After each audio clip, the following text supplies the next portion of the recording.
Assalamualaikum warahmatullahi wabarakatuh. Nama saya Elis Maliha, jurusan PAI semester 6, Bin Sultan Maulana Hasanuddin Banten.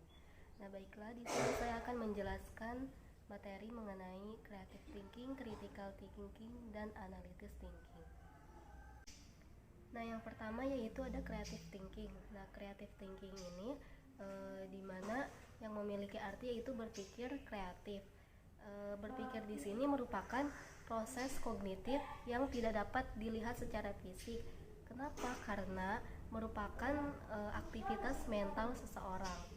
Nah, berpikir kreatif itu pada dasarnya terkait dengan pemecahan sebuah masalah, di mana bahwa berpikir kreatif itu adalah kemampuan berdasarkan data atau informasi yang tersedia menemukan banyak kemungkinan jawaban terhadap suatu masalah, dan di mana penekanannya adalah kuantitas, ketepatgunaan, dan keragaman jawaban.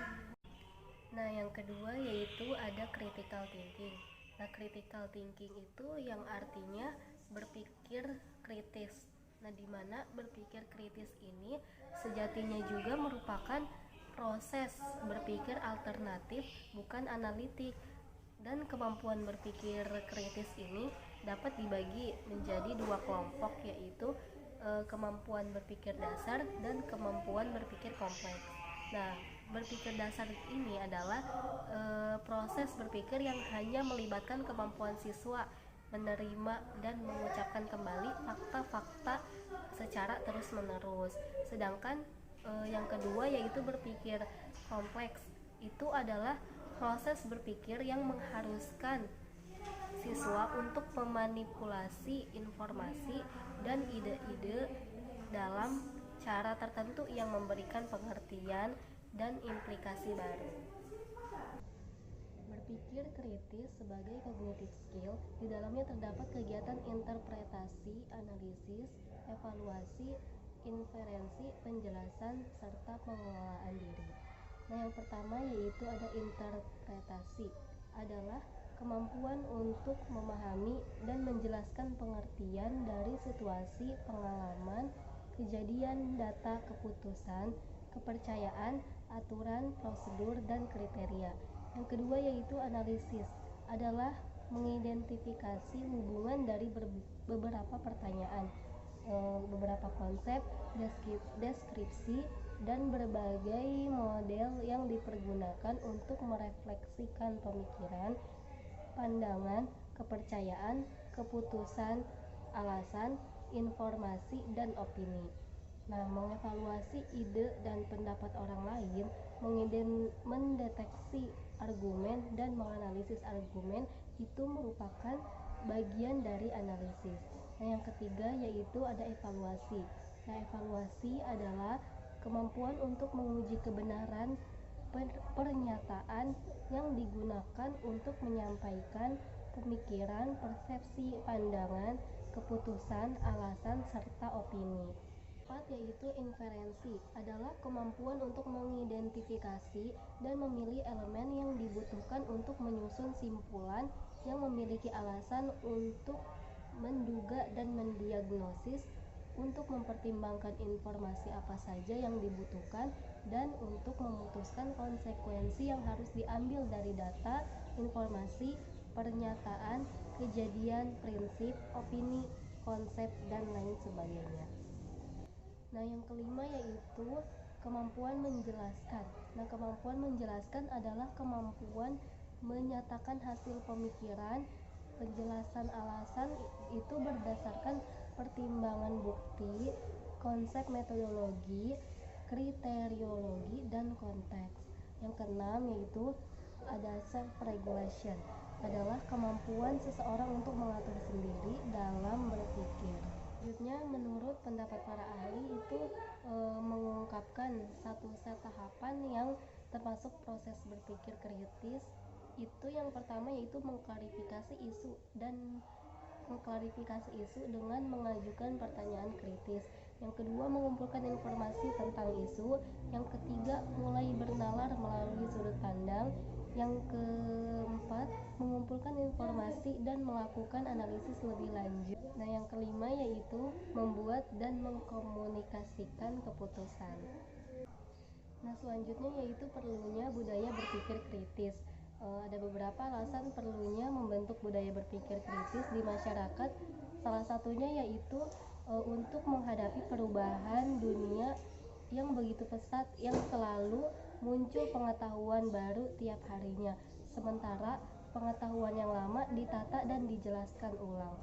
Nah, budaya berpikir ini meliputi bahasa berpikir, watak berpikir, manajemen mental, semangat berstrategi, tingkat pengetahuan yang tinggi, dan pembelajaran untuk menyalurkan ilmu.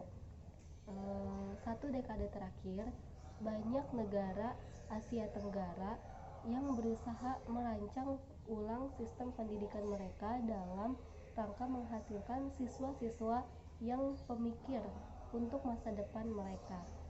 Misalnya di tahun 1990, Singapura memulai Thinking School, Learning Nation, Malaysia dengan Smart Schools, dan Brunei Darussalam dengan Thoughtful School.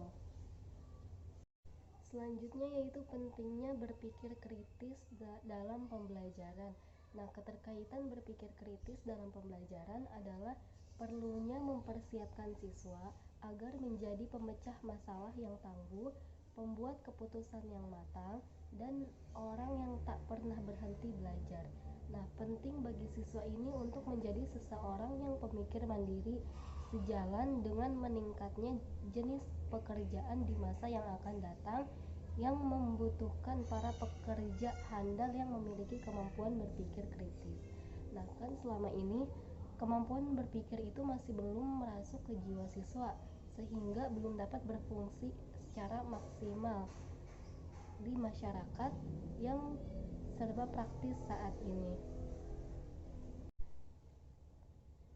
Dalam kajian literatur atau digital, banyak pakar memberikan pengertian berpikir kritis itu sebagai kemampuan untuk berpikir pada level yang kompleks dan menggunakan proses analisis dan evaluasi.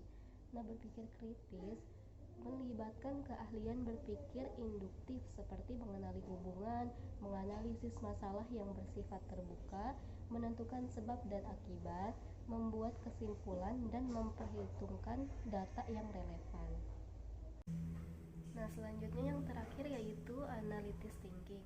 Analytic thinking ini artinya berpikir analitis, di mana sebuah aksi memecahkan sesuatu yang kompleks menjadi sebuah informasi yang lebih sederhana dan dapat dipahami dengan mudah.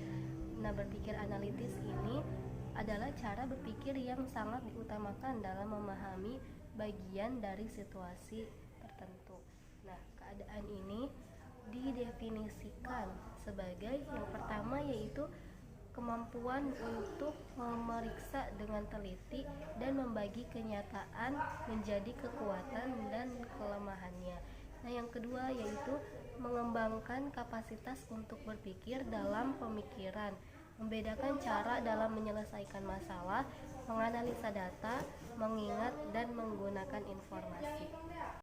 Selanjutnya ciri seorang analytic thinking. Ciri-cirinya yaitu kritis, solutif, dan komunikator. Nah, seseorang yang memiliki kemampuan analytic thinking ini biasanya mampu untuk mengidentifikasi sebuah masalah, menemukan fakta-fakta dan bukti yang relevan, menyederhanakan informasi, menggunakan logika dan beralasan.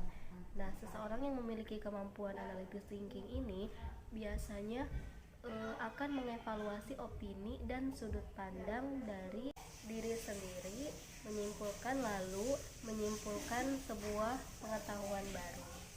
Nah, selanjutnya yaitu hubungannya dengan taksonomi Bloom, di mana keterampilan ini yaitu dari berpikir kritis, berpikir kreatif, dan berpikir analitis itu adalah keterampilan soft skill yang menjadi fokus kurikulum di seluruh dunia dan yang sangat diminati di dunia kerja saat ini. Nah, keterampilan berpikir ini akan membuat seseorang siap menghadapi karir di luar perguruan tinggi. Nah, mungkin cukup sekian pemaparan dari saya. Kurang lebihnya mohon maaf. Wassalamualaikum warahmatullahi wabarakatuh.